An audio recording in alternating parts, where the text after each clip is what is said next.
Good evening, family and friends, loved ones of our Holy Trinity Cathedral, and visitors from Prophet Elias in Yonkers. We have the blessing of having their proistamenos, Father Nikolas Delaveris, here with us this evening to offer what is now our fourth Lenten lecture and the last, really, of this Lenten season. I am hopeful that we can continue to offer some continuing education, some opportunities for edification and continuing faith formation in the months and years ahead by the grace of God. Father Nikolas is a dear friend from many, many years ago, a cubaro of mine, and I'm proud to say that, and that we have the blessing of being godparents to his oldest of two boys. He and his presbytera Caterina began serving at Prophet Elias in Yonkers, January 1st of 2021, having come to us from the DC metro area. And not because he's spiritual family, but because I've been blessed to be among a group of very eclectic young men and women, graduates of our seminary, Holy Cross Greek Orthodox School of Theology, and a cohort of incredibly competent, Christ-centered, faithful stewards and servants of the church who are blazing trails in so many ways, offering the best of who they are to their parishes, to the ministries, some of them lay leaders in our churches, in our metropolises, in archdioceses, and I consider Father Nikolas among them. He has a background also in addictions counseling, and so the topic this evening, as you may have seen from the flyer and online and elsewhere, has to do with the cult of the screen. Am I getting that right? Along the lines of that. So without further ado, so that I can go on the other side of the camera for a bit, I want us all to offer a warm welcome to Father Nikolas Delaveris. And we have handouts that I'll also be circulating to you all. There you go. Thank you. Where do I wear this? Where you got it. Good evening. Just for starters, I just want to be able to say what an honor, a pleasure, and a delight it is to be here, not just among family, but among all who are here this evening, whether physically or virtually. It's a delight to be with you. And again, the real honor, of course, lies within what preceded this, of being able to serve here at this lovely church, this lovely cathedral of our archdiocese, the service of pre-sanctified gifts. So thank you, Father Nikolas, and to the parish of Holy Trinity, Greek Orthodox Cathedral, for hosting me. I already feel very welcome, and hopefully after my talk, that welcome will still be there. It's a joke. Sorry. So as Father Nikolas had said, just to give you a little bit of a background about myself, prior to taking on a fully vested priesthood, I was serving in a couple different roles, in a couple different capacities, but most recently one of those roles was as an addictions and behavioral health counselor. I have been able to continue that as a ministry, as an extension really of my own ministry and within the priesthood, and that's been a tremendous blessing. And hopefully my summer project is actually becoming licensed again here within the state of New York, so hopefully we'll be able to even dive into that a little bit deeper. But this topic of addictions, it's one that I think is seemingly foreign to us, but we as Orthodox, it's all too familiar, really. This is something that is deeply ingrained within our understanding of who we are as men and women living in this world, which is to say that the addictive traits, the addictive personalities, the addictive behaviors, we tend to just group them all into the category of sinfulness, which is not wrong.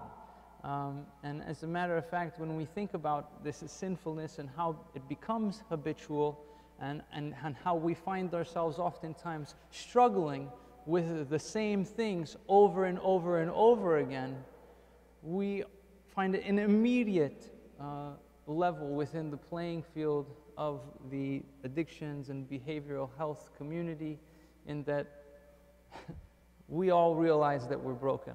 And this is the first thing. This is, the foundation of being an Orthodox Christian, really living, breathing in this world, is the acknowledgement that we are broken, the acknowledgement that we have come very far from the person who we should be. And in fact, we have started to engage in behaviors, in desires, in thoughts, in feelings, in sayings, of things that are destructive, and despite their destruction, we continue to engage in them. Despite the fact that it continues to distance us from God, we continue to engage in them. And so, naturally, Lent, I felt, was most apropos time for us to really kind of dive into this topic of what is addiction, of how it affects us on a daily, and really of just some of these things that are really normalized by our world, and perhaps how they might not quite be what they seem to be. And so my approach this evening, I want to just let you know, is strictly from the perspective of digital media. This unfortunately has become something that is easily overlooked, often overlooked, and something that is absolutely taken for granted, and almost to the point of us being taken for granted by digital media, but we'll get a little bit into that in just a second. So just so I can have some awareness, how many of you in here this evening, by a raise of hands, how many of you have a smartphone device? Smartphone. Wow. Wow, look at that, all except for the children. Amazing, isn't it? Okay, so what I would like to do is I would like to lay out the current clinical categories, the criteria, if you will, that qualify one to have a substance use disorder, okay? And when I say substance, think smartphone, okay? So I'll say it, substance. Now you're all thinking it, smartphone, right? Substance, smartphone, all right? So the qualifying criteria, there's 11 of them, based on severity of mild, moderate, and severe for substance use disorder, smartphone use disorder, okay? Number 1, taking the substance in larger amounts or for longer than you are meant to. Number 2, wanting to cut down or stop using the substance but not managing to. 3, spending a lot of time getting, using, or recovering from use of the substance. Number 4, cravings and urges to use the substance. Number 5, not managing to do what you should at work, home, or school because of the substance. 6, continuing to use even when it causes problems in relationships. 7, giving up important social, occupational, or recreational activities because of substance. 9, continuing to use even when you know you have a physical or psychological problem that could have been caused or made worse by the substance.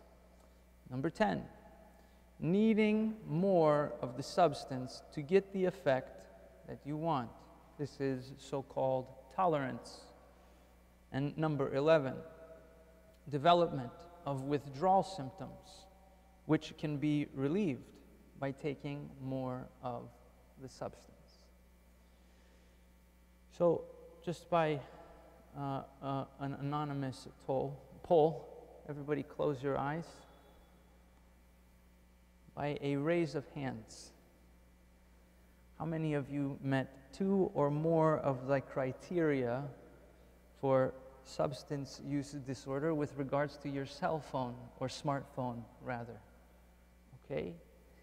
And keep those hands raised if 4 or more of the criteria. 6 or more of the criteria. 8 or more of the criteria. All of the criteria? Anybody? Anybody? We got some honest people in here. Nevertheless, you are all officially addicts. Congratulations. It's a difficult title to take on, but it's one which I would suggest you embrace, because there is liberation in embracing the reality of our brokenness, the reality of our dependence. And since we all have our eyes open now, part of that reality is a community, an acknowledgement of community.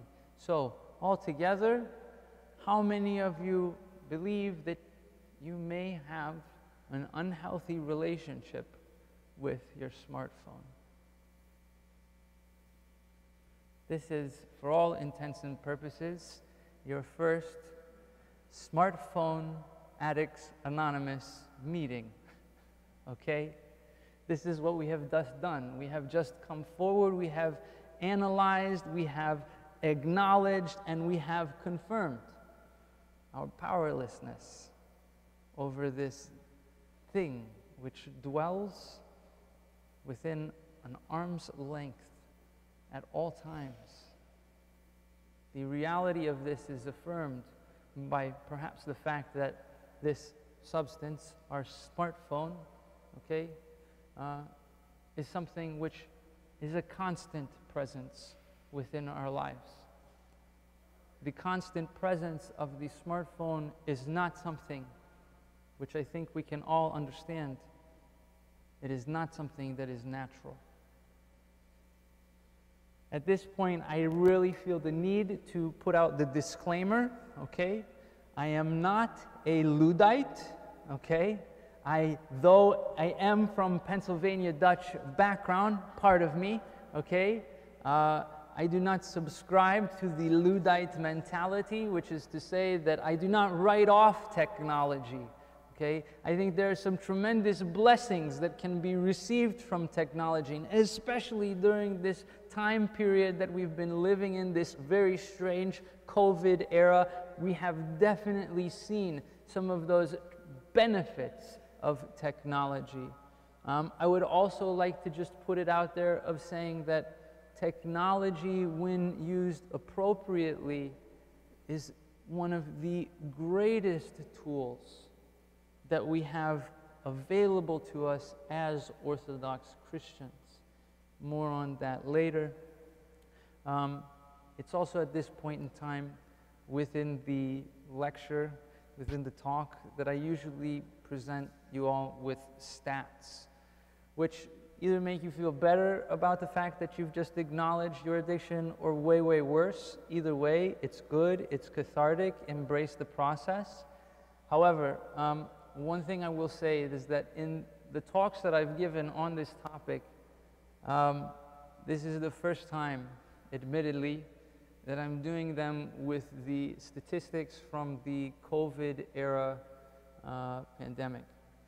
2020 has presented us with some of the most astounding stats that have ever come out with regards to digital media and our relationship with it.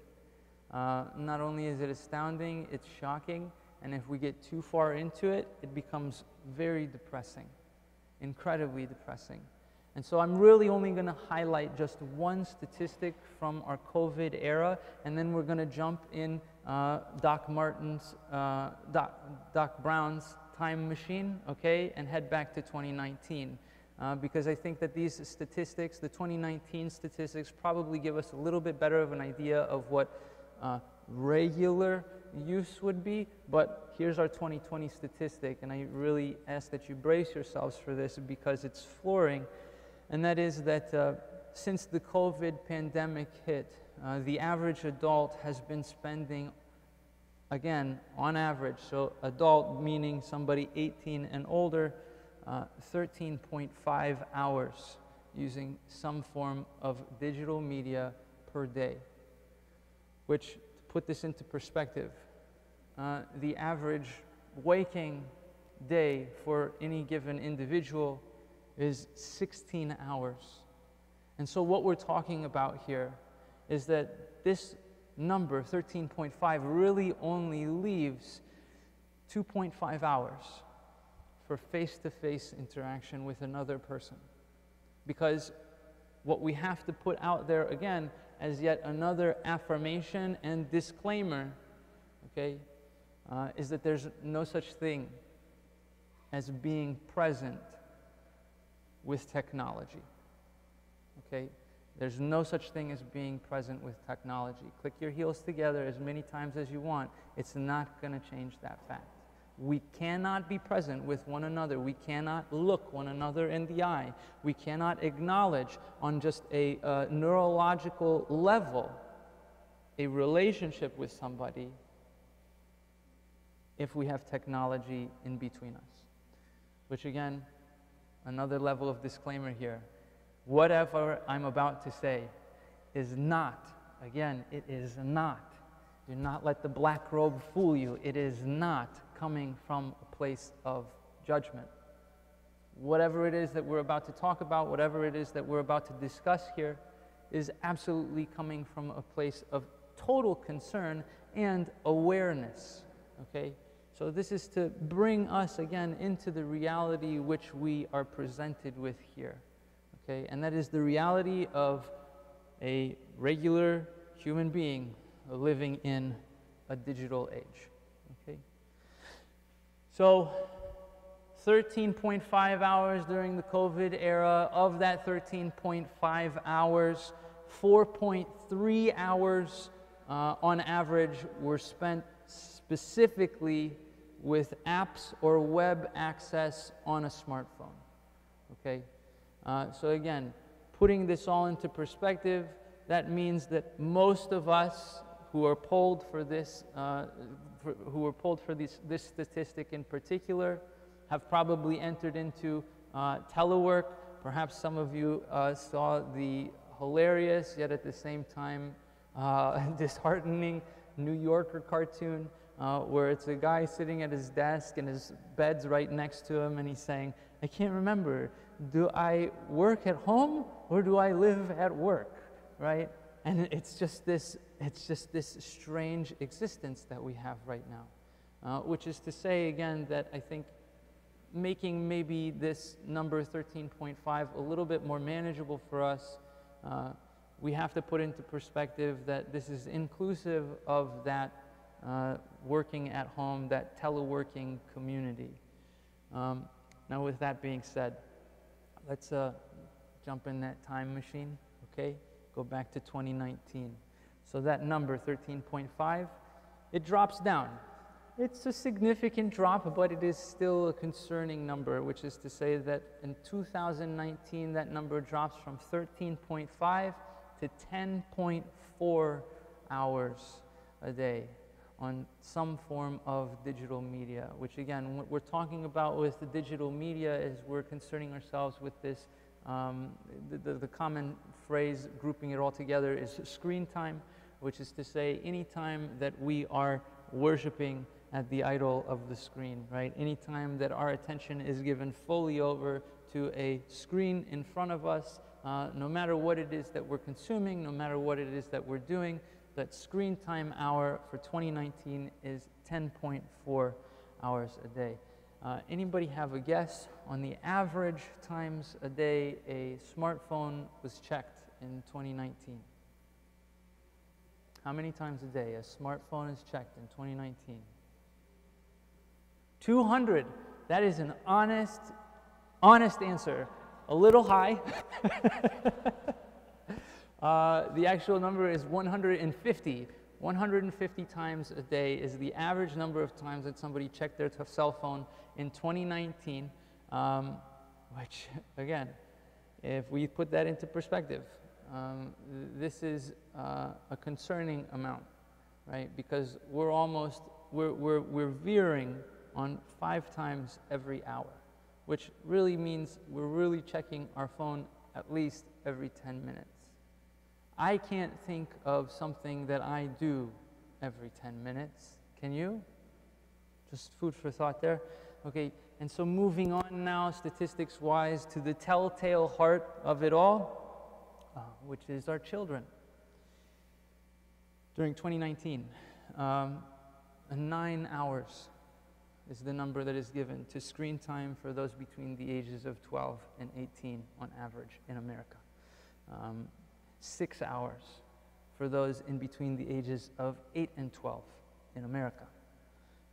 50 minutes for those between the ages of 0 and 8, which there's an addition and kind of a caveat to this, which is to say that it's really hard to gauge the amount of screen time for any child, but especially for that 0 to 8 age group, because most of the screen time, according to a recent study done by University of Michigan, okay, in pediatric psychiatry, most of that screen time, it takes place unproctored, which is to say that there is rarely an adult present when a child between the ages of 0 and 8 is using digital media.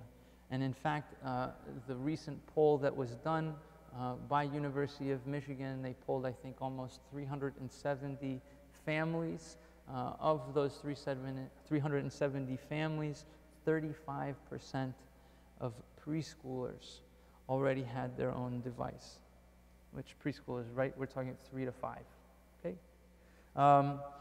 92% of teens go online daily. 24% say they are online almost constantly. 77% of parents say that their teens get distracted by their devices and don't pay attention when they're together. 59% of parents say they feel their teen is addicted to the mobile device. 50% of teens say they feel addicted to their mobile device. So, what's the big deal, right? I mean, this is just us adapting to the new technology that is made available to us. It's sold to us as something that is good. It's good for us. As a matter of fact, it's so good for us that we're going to put it into our classrooms, right? Because this is the new thing.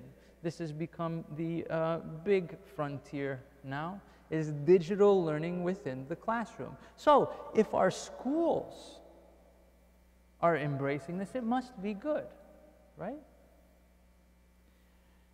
I would usually do a demonstration right now, but I'm going to forego the demonstration just because of Michael Barro sitting there with he's going like this. Like, speed it up, man. Jeez, okay. So, anyway. Oh, Nikolas, very good.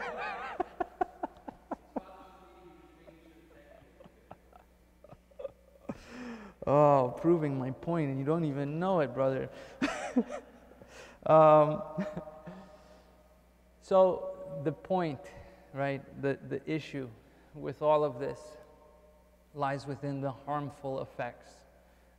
And so, of course, you know, being the good psychologically based community that we have here in the United States of America, the moment that this revelation of screen time became as much of a phenomenon as it is now, people began studying this. And some of these studies go as far back as the early 2000s, which I realize doesn't seem that far back for us, but we're almost 20 years into our 2000s, and the advent of really the first cell phone that became public, we of course know the first smartphone that became public was the iPhone.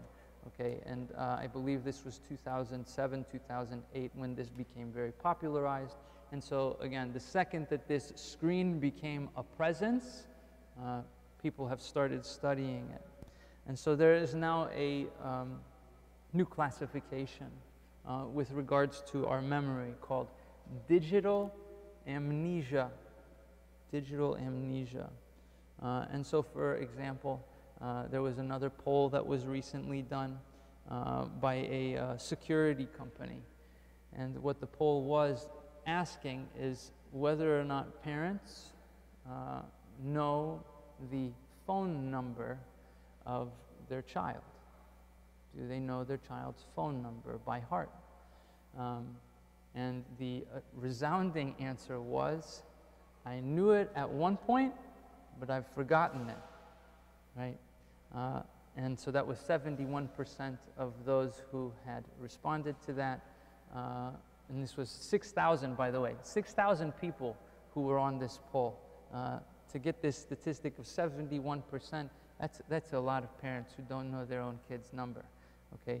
I remember vividly when I could spout off the numbers of not just my parents, but my parents' work. I could give you the number of my school. I could give you my home number. I could give you my grandparents' numbers.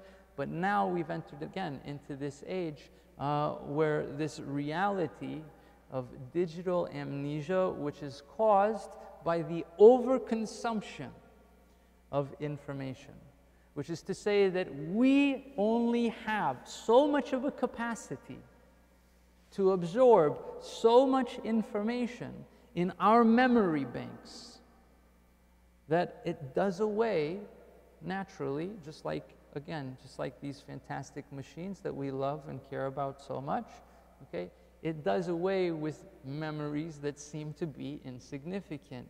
Numbers, and this is something that all of those husbands out there can use, okay? Numbers is one of the first things to go. Remembering the day that we got married. I'm sorry. Digital amnesia, dear. Remembering your spouse's phone number, remembering your spouse's birthday, remembering your children's birthday, remembering how old you are. Numbers are the first thing to go. For whatever reason, our brain considers these numbers and it either does one thing. It gets rid of it completely or it switches them around. Which again, for the longest time, I thought my address here was 141. It's 114. I just moved here. I live there. I wrote the address on every single official document that was required of me in order to claim New York State residency. And nevertheless, up until about a month ago, I would tell you that I lived at 141.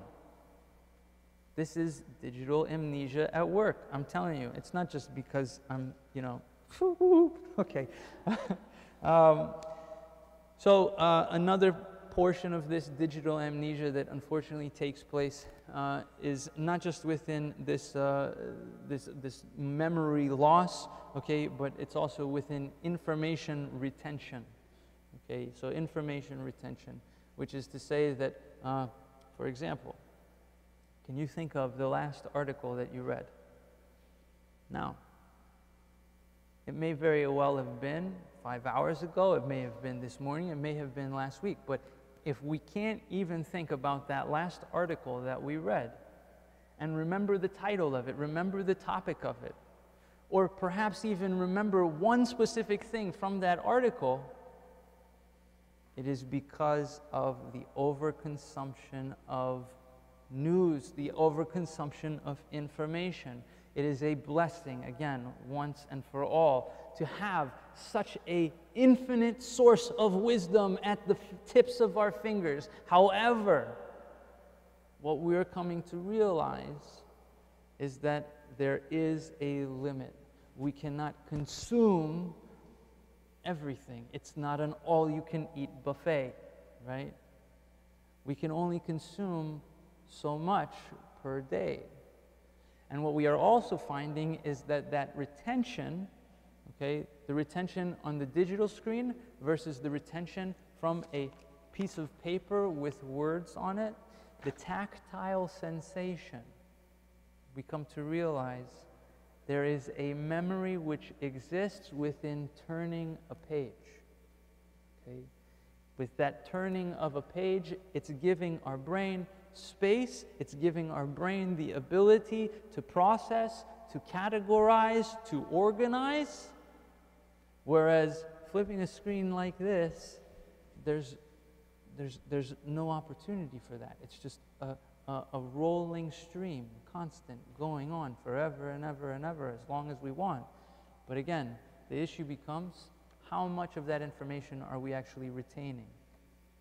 Okay, another issue with the harmful effects of the digital media out there is that many of us are using our devices for what is now referred to as memory support, which is to say that we're relying on our devices more and more now to remember things. I can tell you from personal experience, if I did not have my calendar on my phone, I would probably not remember any of my appointments for the day, right?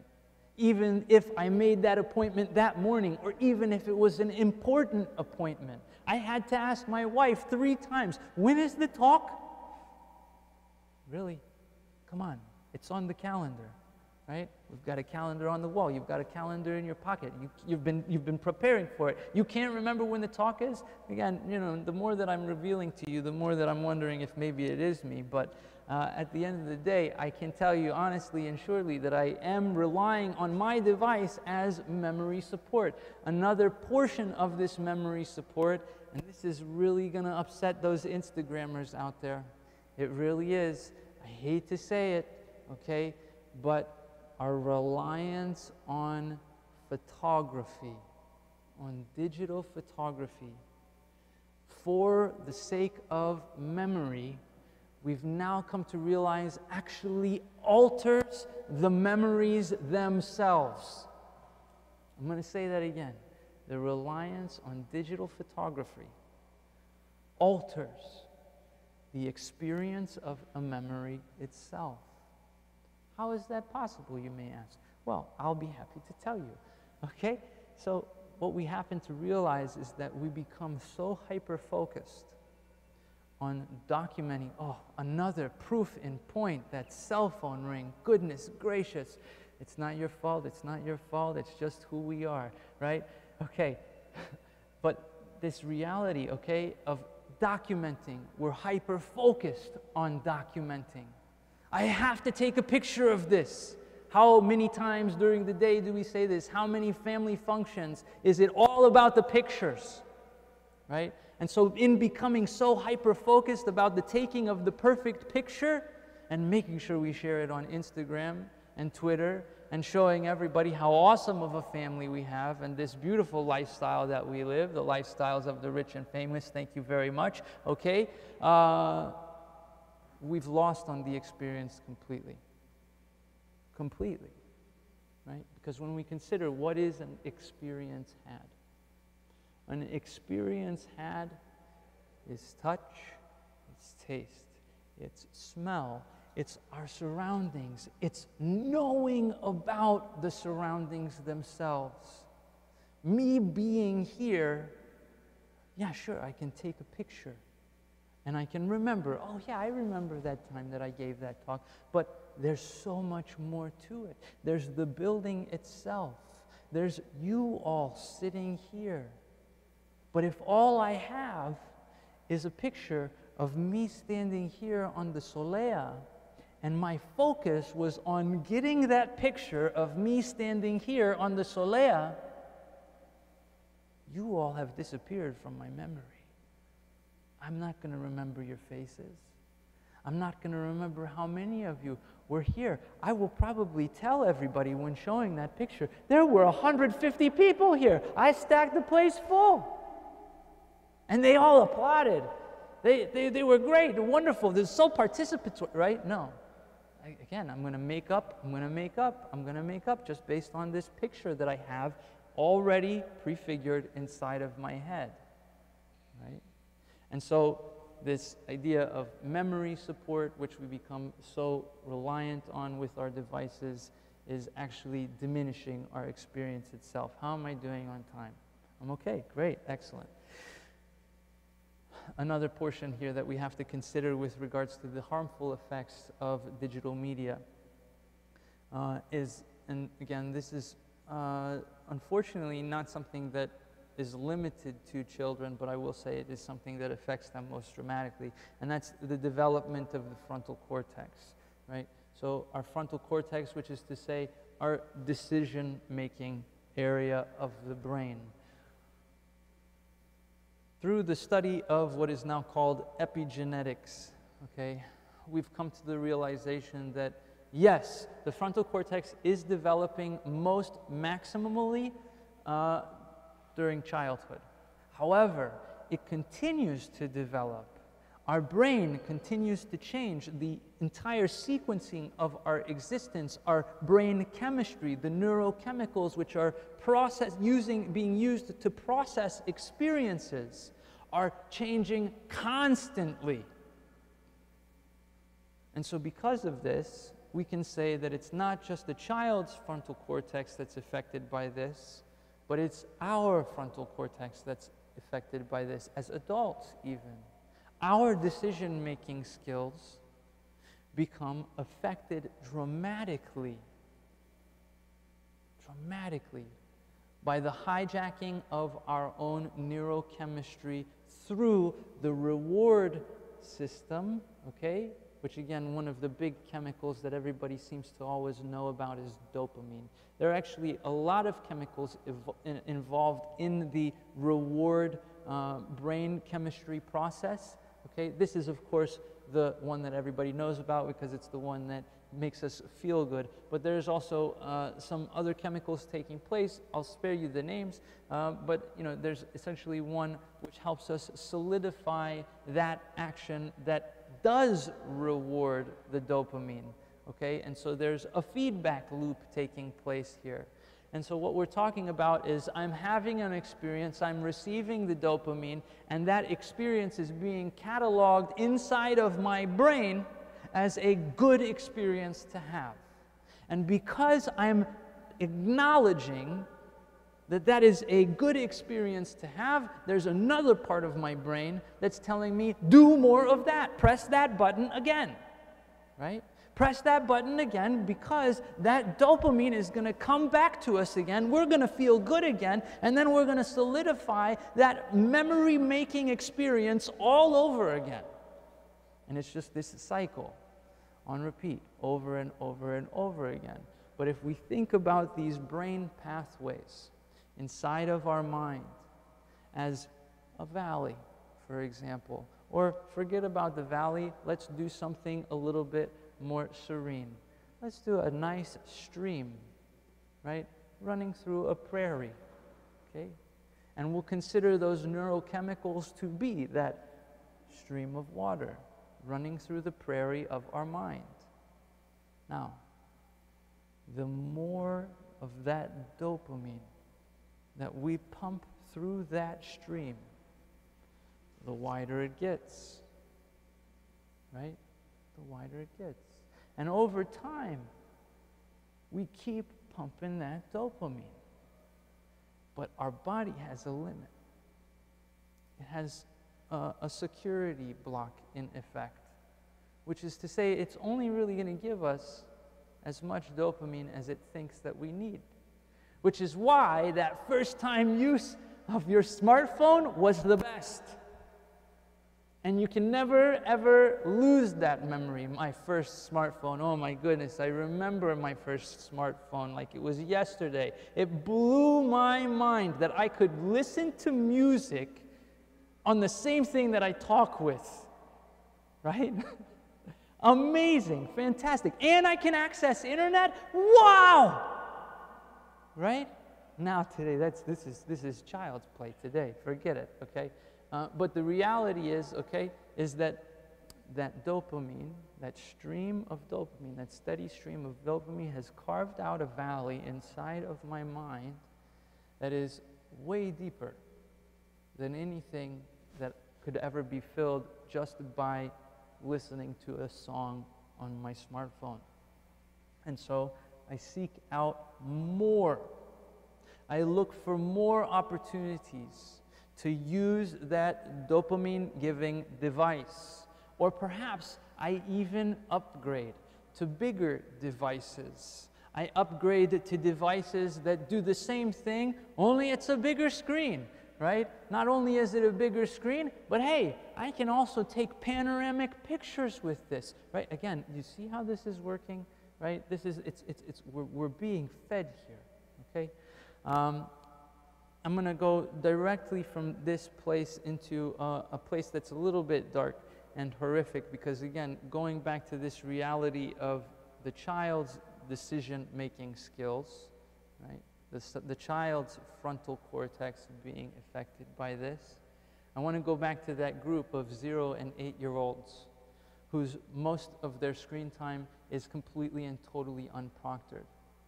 And so what we found from that University of Michigan study is that when we are able to put a tracker on those children who have devices, and we're able to see exactly how much they are using that device, what we find is that while they're present with the parent, they're not actually using the device that much. Why? Because that social interaction between the parent and child, it's still very engaging, right? It's still very new to them. There are still new things taking place within that relationship, a development which is taking place on the child's behalf, a development which is taking place in the relationship between the parent and child, and that relationship, that dopamine that is received from that actual social experience, that still trumps the tablet to a point.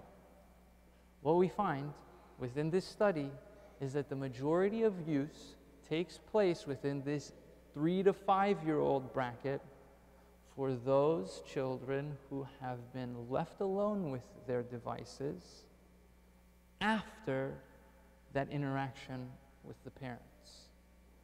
And so even in the small child's brain, okay, they can acknowledge there's something that feels good about being together with mom and dad.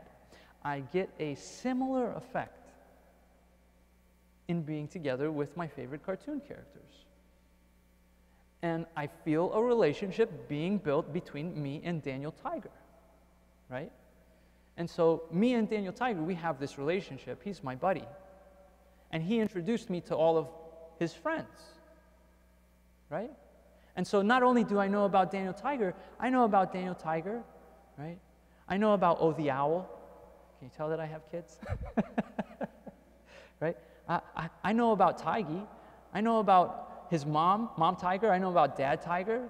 I know about all of Daniel's friends, right? Because Daniel's friends are my friends. And the reality is, a 3 to 5-year-old's brain is not really able to distinguish the difference between the relationship that he or she thinks that they are having with those cartoon characters and the relationship that he or she is having with mom and dad. And so we come into this place now where by that age of 8, 9, 10, 11, that device has a relationship outside of the context of you being their parent, of you being their caretaker, and they have an independent relationship with that device. And they know that they can go to that device, especially when mom and dad aren't giving them what they want. And so we see these devices being used as rebounds from these times where they should be thinking about why it is that mom and dad won't let me do X, Y, Z. They're going to their devices to receive something different. Which, again, thinking about this dopamine mechanism within the reward center of the brain, it shouldn't be that big of a surprise to us that children become more and more adventurous with the kind of material that they're viewing on the internet. What's worse is that because this technology is becoming introduced to them at an earlier and earlier age, they are viewing material that is absolutely horrifying, material that is totally violent, and in fact, material that is pornographic at an earlier age. The average age of exposure to pornography, again, obviously through digital media, is 11 years old. This number is going down as we speak. And we have to realize that there is an immediate correlation here. It's not just an accidental Google that we're talking about anymore. It's because they learned from their friends who are dependent upon the same devices for dopamine, for a relationship outside of the relationship with mom and dad, outside of the relationship with their family, outside of the relationship even with their friends. They know that they can get something there. And so we see them pursuing more and more age-inappropriate material. Okay? Which brings me to social media and texting. This is something which has been brought to us. It is something that has been placed on our tables, and it is something that I have to tell you, and perhaps you've already heard it, but it's worth saying again. This is something which is created with an intention to create an addiction. I'm going to read you a direct quote from a former executive of Twitter. "We curate our lives around this perceived sense of perfection because we get rewarded in these short-term signals. Hearts, likes, thumbs up. We conflate that with value and we conflate it with truth.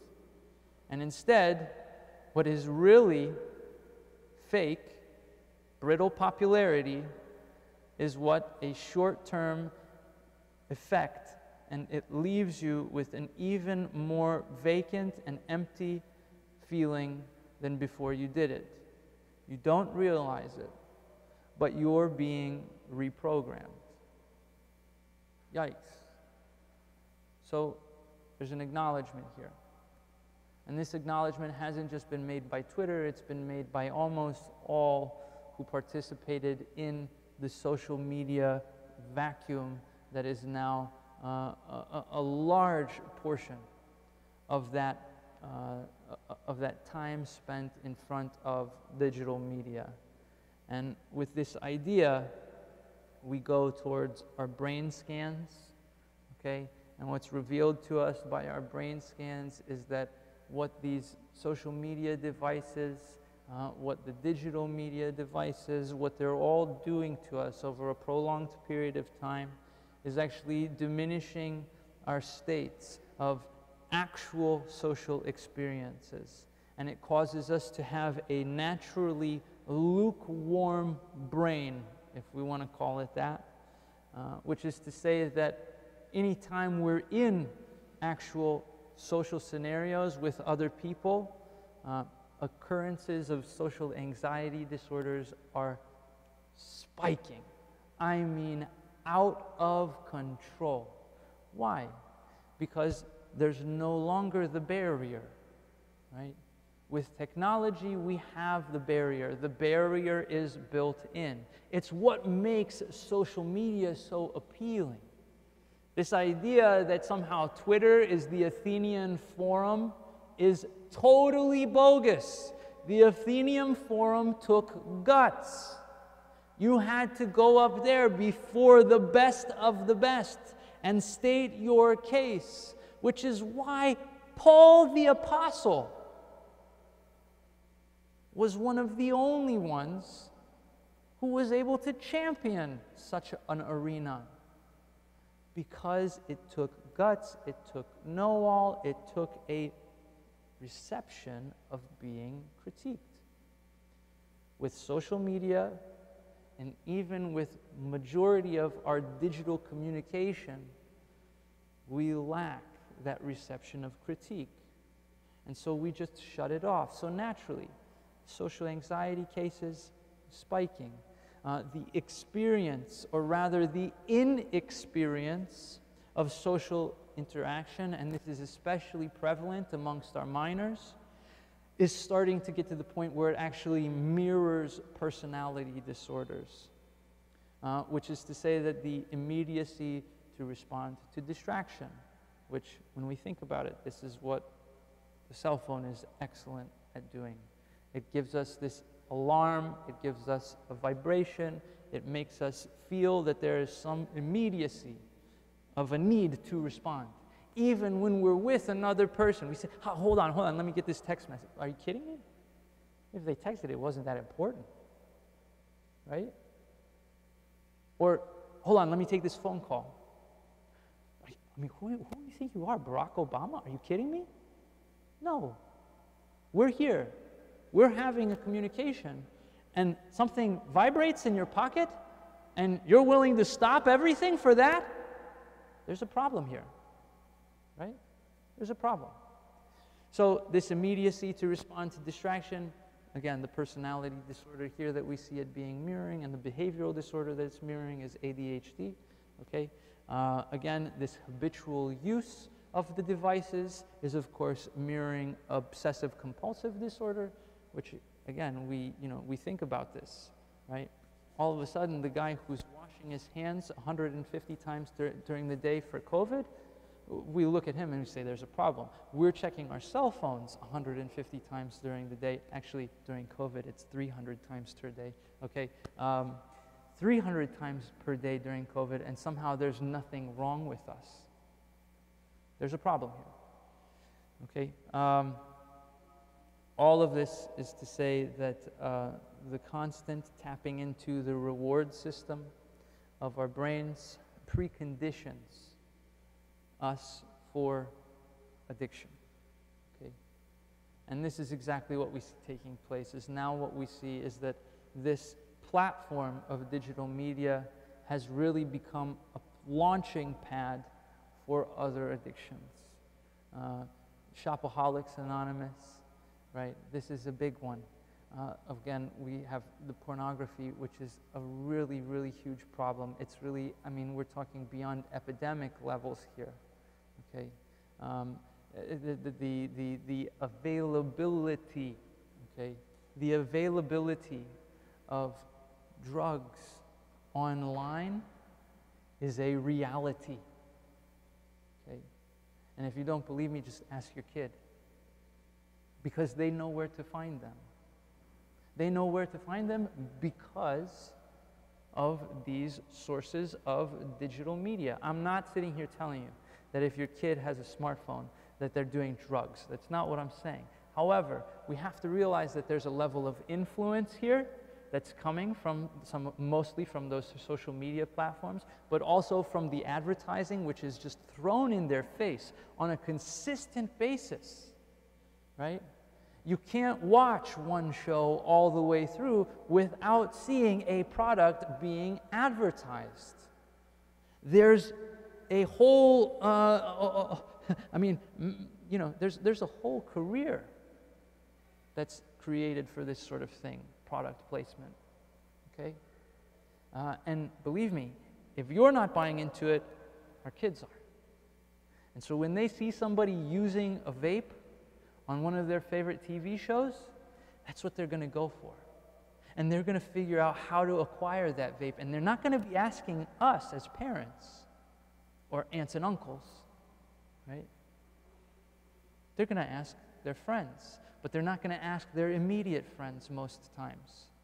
Why? Because, you know, they can't really trust their immediate friends. That level of trust has also been something that's totally and completely dissipated thanks to social media. The idea that we know somebody has just taken on a whole nother level, right? Because now you have people living and experiencing multiple personalities through their social media accounts, right? There are the reality out there of having an Instagram for yourself and then what is called a Finsta, is an acknowledgement of this. A Finsta is a fake Insta, right? A fake Instagram account, where the Instagram account is what you're willing to show publicly. The Finsta is something that only a select few get to know about. And then you can have a Finsta for your Finsta, okay? I mean, again, there are just layers to this that we're not even considering. And again, the telltale heart here, it's our children. And a final thing with regards to our children, and the point that I'll close on as far as the damaging effects are concerned, is regarding the white matter, which again, this is the white matter of the brain. I don't want to get into too much detail about it just because it's still really confusing, not just to me, but to the scientific community in particular. But what we know about white matter is that this is a foundational element to the development and organization of a child's brain functionality. Okay? And what we see by early exposure to technology is a diminishing effect on the white matter within a child's brain. And the reason for this is because the television program that they're sitting in front of is doing all of the organizing for them. And so there doesn't have much of a functionality for the white matter. And so the white matter sees itself as being essentially insignificant, or it's not being used, and it dissipates. And so we have our children who, again, just like the good man on Twitter said, okay, we have children who are literally being programmed by digital media. So when we ask the question, what's the big deal? That's the big deal. Again, I don the black now, and so there is a spiritual piece to this. The spiritual piece is what I am hoping that you all will be able to take with you. And that is to say that what we see with the addiction to technology is actually an interesting combination. It's an interesting combination between a substance use disorder and a behavioral disorder. And so the combination of these two, it does something for us spiritually. It acknowledges that this is something which has completely gone unchecked, because it has taken form and it has shaped our entire existence. Our psychosomatic self, which again, if we understand that word, as some of us may be of Greek descent, psyche and soma, right? We're not just talking about mind, body, we're talking about psyche, the soul, divided into mind and spirit, pneuma, okay? Pneuma and logos, right? This reality of our mind, spirit, and body being fully engaged by something that is foreign to our existence is exactly what makes it an idol. It's exactly what makes it a cult following. And if we think about that for a second, if we consider ourselves to be followers of the cult of the screen, okay? If we consider ourselves to be idolaters of the digital devices, of the digital media forces that are out there, think about our immediate reaction, or perhaps even just our societal reaction, when we hear that somebody has a flip phone. Right? It's jarring. What do you mean you have a flip phone? What are you, 1998 over here? Come on, man, get updated, get with it. Bring it into the real, okay? We got screens now. Flip phone, you kidding me? Okay? Or take it to that next level. There is a whole movement out there called the analog movement. Does anybody know about the analog movement? Okay, so short and the long of it, the analog movement is a group of people who have made the choice to remove any and every digital device from their household. There are, of course, degrees of this too, There are those who have an analog room within their house, a safe space, if you will, free of digital technology, which is something that Presbyterian and I have really deeply considered, although not put into effect yet. Why? Because we're worshipers at the cult of the screen, okay? But the reality is, okay, is that this group of people, they've set themselves apart and they're chastised for it. They're chastised by our society. They're looked upon as being crazy. They're looked upon as not with it. And you know, how could you do that, right? But when we consider the history of this, this is the cult mentality applied to the outlier. Those who are outliers from the cult subject those who are outliers to social punishment. Right?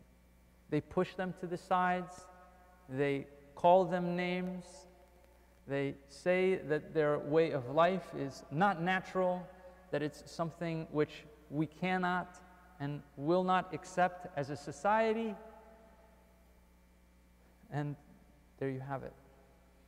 So this idea of an idolate experience here with the digital media is one which we should seriously consider.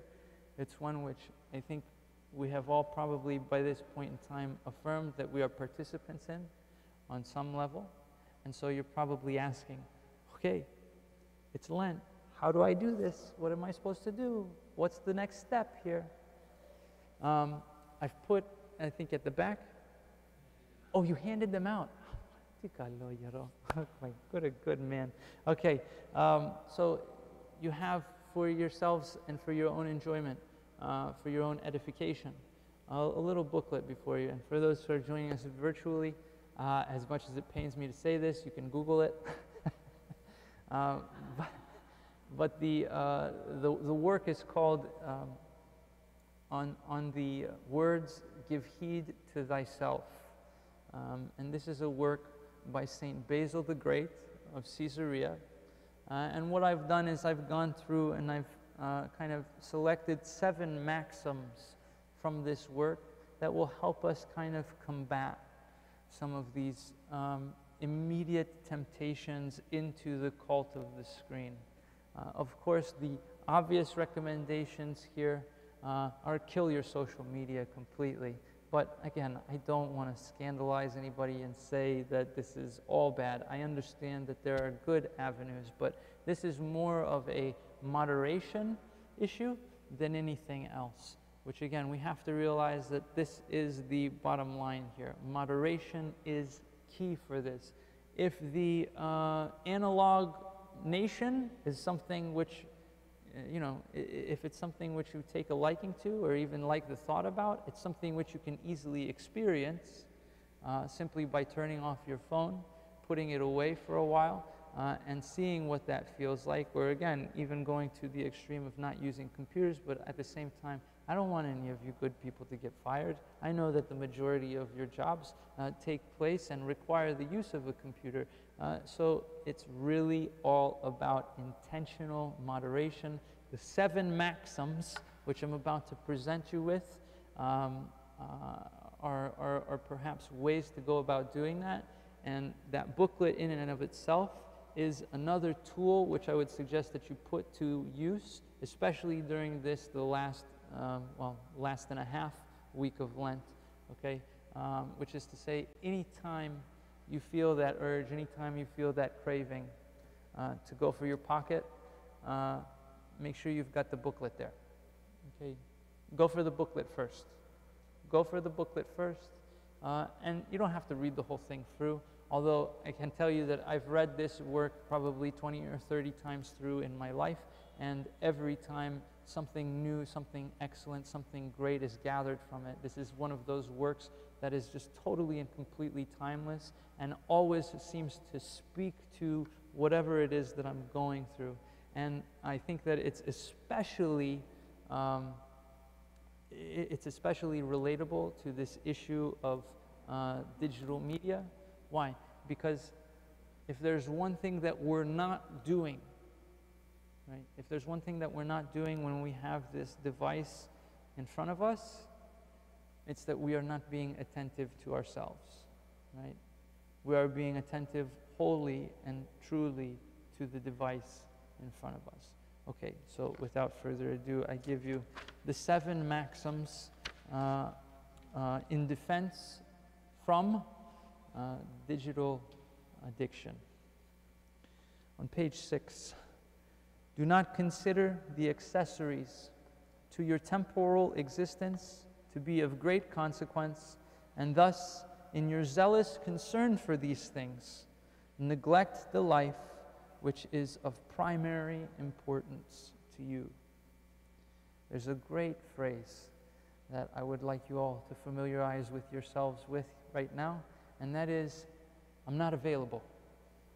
Say it with me. I'm not available. Together, I'm not available. I'm not available. What this first maxim aims to do is prioritize our lives again. Because nothing, absolutely nothing, is more important than the here and now. And no one is more important than the person who you are present with at that moment in time. And if we are able to say to our devices, I'm not available, during that moment, you're going to do 2 things. You're going to experience that person who you're sitting across from in a much fuller capacity, and you're going to stake your claim over top of that piece and that device. Okay? So again, it's a process, it takes time, but eventually what we get to the place of understanding from this first maxim is that it's okay to turn off our cell phones. It's okay to be fully present. And in fact, we encourage one another to be fully present. Maxim number 2, is it okay if I have 7 of these? I can skip a couple. You know, they have the text. I don't want to, we're okay? Okay, perfect. Okay, great, excellent. Number 2 is found on page 10. Do not lose by negligence that which you already possess, and do not promise yourself the enjoyment of what is not yours, and perhaps never will be, as if you already possessed it. Okay, and so this is seemingly specific to social media, but is actually applicable to all. Okay, and so what we're really talking about here is, again, that existence which is now. Whatever it is that is taking place in our lives, there requires a certain acknowledgement. And this is perhaps maybe best exemplified again through this idea of using our devices as a memory device, or really trying to set ourselves up for that perfect picture. Let that perfect picture come to you. Don't try and make it happen. Don't try and force it. Because that perfect picture is creating an imperfect world around you. And so what we need to be doing is we need to be existing with a full acknowledgement of all it is that we have. And by doing so, we're not just elevating our surroundings and environment, but we're actually receiving them as an experience. Okay? Maxim number 3, found on page 13. If you remember your nature, you will never yield to vanity, and you will be mindful of yourself if you give heed to yourself. I'm smiling because the initial comment that I had on this is, you are nothing! It's a joke. You're everything. You're beautiful. You're wonderful. You're marvelous. You're lovely people. But at the end of the day, from dust we were taken, right? And to dust we will return. Which is to say that we cannot use digital media for the purposes of elevating ourselves to any sort of existence that isn't this one, right? And this goes in a couple different directions. The one which to me seems most applicable is perhaps the one of judgment. I mean, again, because there's this barrier between us and them, that judgment comes a lot quicker, and it can be delivered anonymously. And when we deliver anonymous judgment, it allows us to feel proud without having to recognize the suffering taking place on the other side. Okay? It allows us to see that statement as being true without hearing the other side. And so we do this a lot of times at the expense of another. Why? So that way we can receive that little blip of dopamine by how many likes, hearts, or thumbs ups we get from a specific comment that is made. And so we're willing to sacrifice our values, our morals, our positions, so that way we can receive totally fleeting affirmation from people who we don't know. Maxim number 4, found on page 816. Is it 16 or 18? 16. You will not be made disconsolate by your deficiencies, but you will take pleasure in what you do possess. This is an easy one-liner to remember. Fear of missing out is equivalent to a lack of appreciation. Okay? If we have a fear of missing out on some event that is taking place, or again, my phone is going crazy right now, there must be something going on, I have to figure out what it is. Again, what is that acknowledging about our current situation? Whatever's going on here is more exciting to me. And believe me, having been a recipient of that, it's felt, okay? It's felt when somebody takes the phone call, or when somebody starts texting like a madman while you're sitting there with them. Why? Because they're afraid. There's this idea that, oh, what I don't have, that deficiency, right? What I don't have, there must be more pleasure there. There must be something greater there. When in all actuality, not true. Rarely is that ever true. I would say maybe 0.001% of the time is that true. But again, we have a responsibility, specifically to those who we are present with, or to the situation that we are in, which again, if we acknowledge here that God places us where we are for a very specific purpose, if we are thinking about something else in a present situation, we are not allowing ourselves to experience whatever God has placed us in that situation for. Okay? Maxim number 5. Be mindful, this is found on page 18. Be mindful that our recollections remain clear and distinct, inscribed upon the ruling part of our soul as upon a bronze tablet. Our experience shapes us through and through. If we are devoid of experience, we will be devoid of being shaped. In addition to that, if we are shaping our experiences as they are dictated to us by something outside of our existence, it is no longer our experience, and we become subservient to whatever it is that is doing the dictating. Got it? In other words, our digital media, if we allow it, can control and drive our soul. Why? Because the soul is God's creation. The soul is God's humble receptor, right? This is that beautiful portion of the self that has no need other than God Himself. And so by that very nature, it is going to go whatever way we drive it. We have the body and the mind as the keepers, the guardians, and the protectors of that soul. So that way it is not influenced by that which is evil. These guardians fail miserably oftentimes. But if we're always letting our guard down, at the drop of a hat, because our device tells us to, then we are going to be driven by whatever it is that we're letting our guard down for. Okay? Maxim number 6. Man was made to look upward. This is my favorite one. Man was made to look upward. This is found on page 19. So that he might not dally with the pleasures of the table, nor with lustful desires, but devote his whole energy to his journey heavenward. The orientation of our outward self. Okay?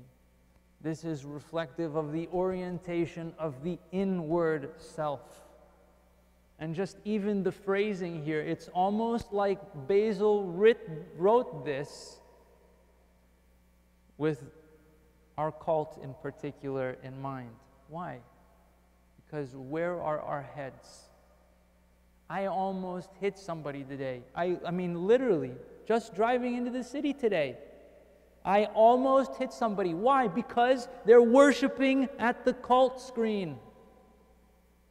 Right? This is what we see. And it's not because they're so loving of the scripture that they have in front of them. Okay? This is what we see because this is where we have decided to orient ourselves.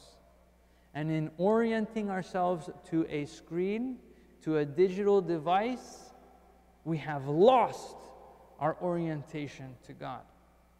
Even if we're reading something that is supposed to be scriptural, something that is supposed to be spiritually uplifting, if we're not taking a break within that reading to go and say, Doxa tau Theo, glory to you, O Lord, then what is it that we're expecting to retain? What is it that we're expecting to gain? How are we expecting to receive anything if we have our heads down, buried in this ridiculous screen all day? Ridiculous was a word of judgment. I apologize. I violated my rule. Okay, sorry. A last and final maxim, and this is what we'll depart with. Give heed to thyself, that you may give heed to God, to whom glory be and empire forever and ever. Amen. Be attentive to yourself. To know oneself is completely and totally impossible. Why? Because the self is unfathomable. It is beautiful. It is ever-changing. And it is never complete. And so to know one's self is not our goal. Being attentive to one's self is our goal. And in being attentive to one's self, we are not just attentive to our own well-being, we are attentive to the well-being of those around us, and ultimately, we are attentive to our relationship with God. Thank you so very much for having me this evening. God bless you all and keep you safe. Thank you, good Father, for your edifying words, your presence, and most especially, that's a double microphone. Sorry. Most especially for being with us for the Presanctified Liturgy. As I mentioned, Father Nikolas is the Proistamenos at Prophet Elias in Yonkers. So we hope that we're able to welcome you again here at the altar. And I want to thank everyone who has stayed for this talk and those who will watch on replay. Be mindful of all that our dear Father Nikolas has guided us on, especially in these next 10 days or so as we approach that bridge between Lent and Holy Week. If we've not maybe been able to uphold goals we may have set for our own consumption of digital media and so forth, perhaps tonight can be that opportunity to take that turn heavenly upward and direct our thoughts and our minds and our hearts to God and to His mercy. And good strength to you all. Kalopasa, Kalianastasi, and we will see you, Metokalo, God willing, next year in a time that will hopefully be free of the sort of severity of this pandemic, and we'll look forward to more and more opportunities to gather and grow in faith and in fellowship. Kalinitha. Good night.